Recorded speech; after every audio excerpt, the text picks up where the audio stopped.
Baru ni kita dikejarkan dengan Muhyiddin letak jawatan. Lepas tu ada lagi 2-3 orang Ya. letak jawatan. Yang terbaru Saifuddin Abdullah pula. Ya. Mungkinkah ada tanda-tanda nak tebuk atap ke macam mana? Apa yang saya lihat ni, tebuk atap macam mana pun, Anwar, Datuk Seri Anwar dia masih akan kekal sebagai PM lagi. Ini akan berlaku. Di mana kita perlu ingat, Anwar Ibrahim, Datuk Seri Anwar Ibrahim, PMX ni anak murid Tun M. Pernah jadi timbalan Perdana Menteri bawa Tun M. Asal usul Tun M yang bawa masuk Datuk Seri Anwar dalam UMNO, dan akhirnya dia kena pecat di tangan semasa Tun M jadi Presiden UMNO.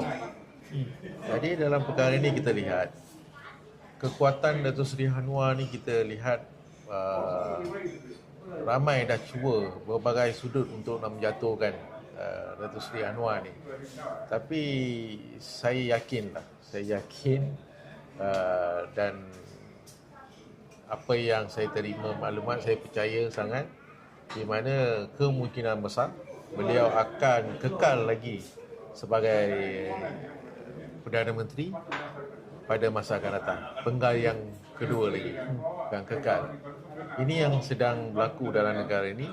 Dan baru-baru ini kita lihat selepas 3 tahun je Datuk PM yang dia dah pegang jawatan sebagai Perdana Menteri, hari ini kita nampak cara pergerakan beliau semakin kukuh dan matang sebagai Perdana Menteri untuk menangani segala isu yang muncul ni. Jadi kita lihat di mana DAP Ugut nak keluar kalau sekiranya tak meneluskan UEC ni, akan dalam tempoh 6 bulan ni mereka akan keluar daripada kerajaan yang sedia ada. Dan baru-baru ni kita lihat pemuda UMNO telah Ugut nak keluar dan mereka nak duduk bawah Muafakat Nasional. Sedangkan Muafakat Nasional pun belum dapat kelulusan daripada ROS. Setakat ni lah, kalau sebagai parti politik belum dapat kelulusan. Jadi atas dasar apa mereka nak duduk bawah Muafakat Nasional? Jadi dalam perkara ini saya lihat yalah maklumlah, Tun pun dalam keadaan tak sihat sekarang. Saya pun tak nak sentuh pasal Tun. Di mana kita lihat Perikatan Nasional dalam Perikatan Nasional antara PAS dengan Bersatu pun ada masalah, timbul masalah. Dan dalam Parti Bersatu pun ada masalah. Jadi hari ini siapa yang nak bela rakyat? Siapa nak bela rakyat? Contoh kita ambil isu kenaikan cukai pintu di Alor Setar. Kan, ahli parlimen dari PAS.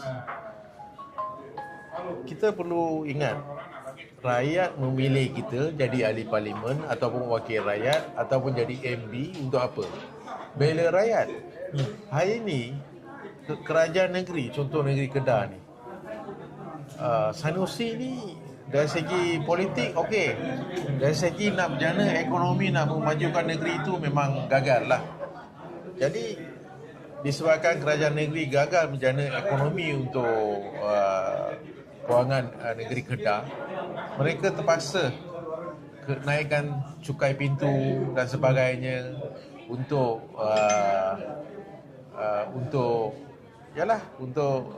pentadbiran mereka. Macam contoh Bandaraya Alor Setar kan, memang belanja dia besar. Jadi kita ambil duit rakyat, kerajaan ambil duit rakyat, cukai pintu ni, buat lampu jalan, buat jalan raya, buat longkang.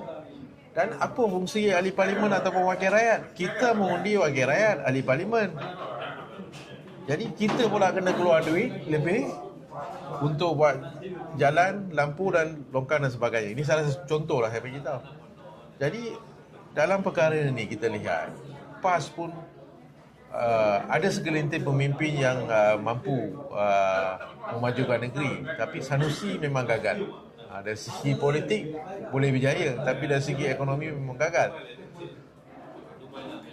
Dari situasi ni kita lihat, setakat ni kita tak nampak mana-mana parti politik yang ingin membela rakyat.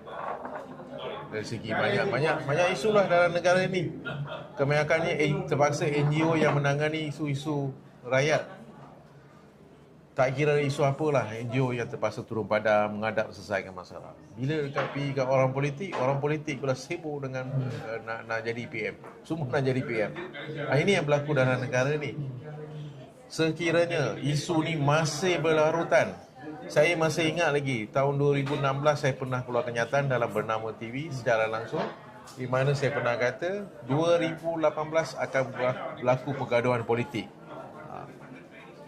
Akhirnya betul, BN jatuh dan bermulalah pergaduhan politik dan sebagainya. Dan saya yakin tahun ni situasi politik negara kita mula jadi tegang. Dan satu peringkat di mana lagi 4-5 tahun ni negara kita ni akan huru-hara lebih dahsyat daripada 13 Mei ni akan berlaku. Kalau kita tak bersatu, wujudkan satu parti ataupun satu kuasa yang besar untuk memerintah negara ni, akhirnya kalau kita gagal, negara ni akan hancur. Ini yang akan berlaku dalam negara ini.